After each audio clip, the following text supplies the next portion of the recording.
কাজে কোটা কিন্তু বৈষম্য তৈরি করেন, এটা ডাহা মিথ্যা কথা। কোটার উদ্দেশ্য হচ্ছে বৈষম্য নিরসন। মেধা আপনি কিভাবে নির্ণয় করেন আপনি একটু বলেন তো আমাকে। প্রথম জনের চেয়ে 3 নাম্বার কম পেয়েছে, তাহলে এই 3 নাম্বার কম পেয়েছে তাকে বলবেন সে কম মেধাবী? সে তো সারা জীবন ধরে সুযোগ সুবিধাই পায় নাই। বাংলাদেশে বঙ্গবন্ধুকে হত্যা করার পরে 2 দশকের উপরে মুক্তিযোদ্ধাদের তো চাকরিতে নেওয়া দূরের কথা, যারা চাকরি পেয়েছিল তাদেরকে চাকরিচ্যুত করা হয়েছে এবং বিভিন্ন সময় তারা নিগৃহীত হয়েছে। 2001-এর পরে এদেশে ক্ষমতায় কারা আসলো? বিএনপির সাথে জামাত, মুক্তিযুদ্ধ বিরোধী, বাংলাদেশ বিরোধী অপশক্তি, তারা ক্ষমতায় ছিল। আপনার ধারণা তখন মুক্তিযোদ্ধারা চাকরি পেয়েছে? কোটায় সুবিধা তো দূরের কথা। কাজে মুক্তিযোদ্ধা যারা যারা এদের স্বাধীন করেছে, তারা, তাদের পরিবার, তাদের সন্তান এবং পরবর্তী বংশধররাও কিন্তু দীর্ঘ সময় ধরে নিগৃহীত হয়েছেন, বঞ্চনার শিকার হয়েছেন। কাজেই যারা বঞ্চনার মেধা আপনি কিভাবে নির্ণয় করেন আপনি একটু বলেন তো আমাকে।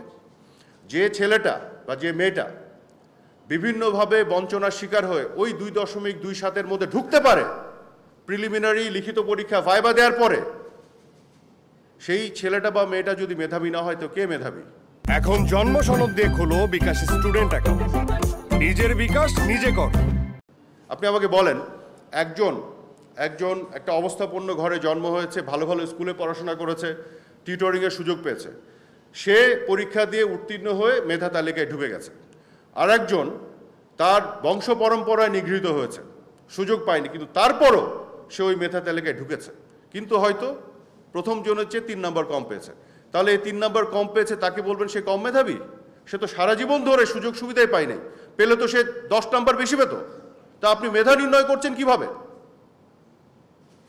একজন অ্যাফ্লুয়েন্ট পরিবারে জন্ম হয়ে বিভিন্ন সুযোগ সুবিধা নিয়ে পরীক্ষা দিয়ে সে ভালো করলো, আর একজন কৃষক মজুরের সন্তান, সে তো সেই সুযোগ সুবিধা পায় নাই, সে তো ক্যাডেট কলেজে যায় নাই, সে তো ইংলিশ মিডিয়ামে পড়ে নাই, কিন্তু সে ওই যে 2.2 সাথে ঢুকেছে, কিন্তু ওইখানে ঢুকার পরে সে 3 নাম্বার কম পেয়েছে বলে আপনি বলছেন সে কম মেধাবী। এটা তো অন্যায্য কথা। কোটার প্রয়োজন, এটা কোটাও বলা ঠিক না, প্রেফারেন্সিয়াল ট্রিটমেন্ট, এটার প্রয়োজন বৈষম্য দূর করার জন্য।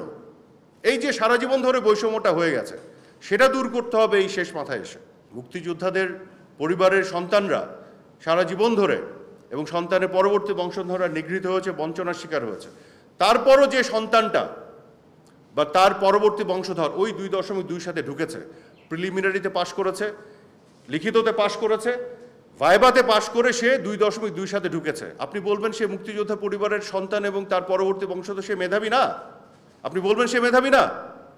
সে তো আরো বেশি মেধাবী, সে তো আরো বেশি মেধাবী। এটা আপনার আমার সাথে একমত কিনা?